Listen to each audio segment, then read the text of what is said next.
Good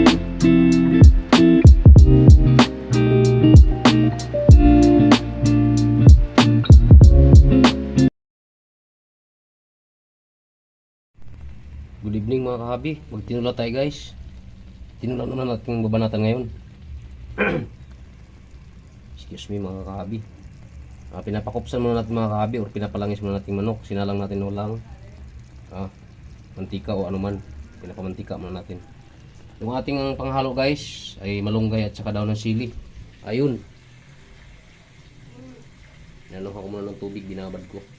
Yan po yung ating munting kusina mga kahabi. Ito po yung ating lutuan. Fix ko lang sa inyo guys yung ating munting kusina. Babalikan namin kayo mamaya mga kahabi.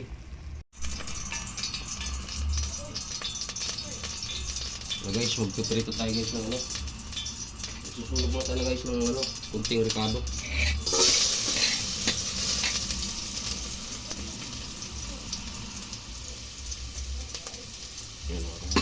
Nilipat natin guys sa baon kasi parang malaki yung lagayan kasi hindi tayo makapagsabaw dun sa kawali.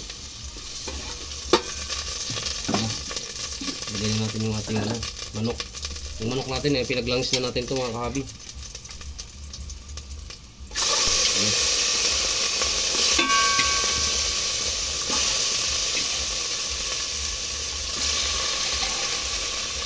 Magbigas na guys. 1 kilo yung manok natin.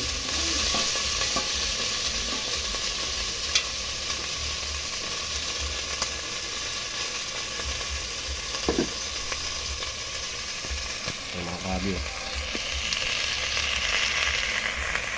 1 kilo yung manok natin guys.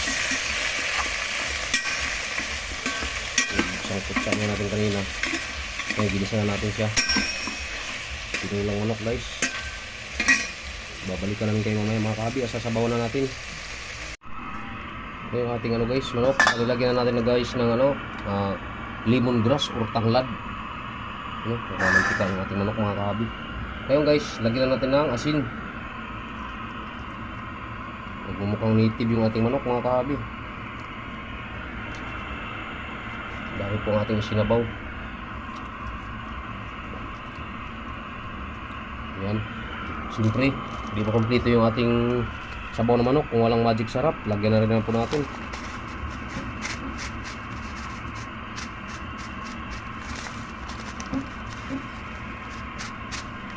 Tama na yung mga kahabi. Babalikan namin kayo mamaya mga kahabi. Ano guys? Sarap mo ng ating tinula mga kahabi. Tingnan naman yan guys Ulbo-ulbo na yung ating ang bango ng tanglad. Mga kahabi. Kaso lang pakalutuin pa natin ng gusto yan mga kahabi.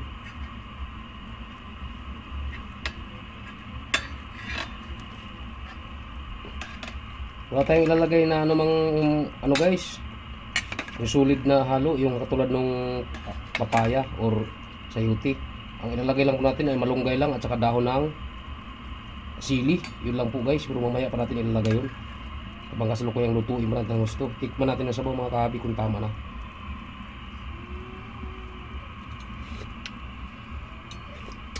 Tama na guys, tama na sa timpla. Hindi na tayo mag-a-add ng pang seasoning. Punta na natin maluto ang manok. Babalikan namin kayo mamaya mga kahabi. Pag luto na yung ating manok, ilalagay na natin yung ating dahon ng malunggay.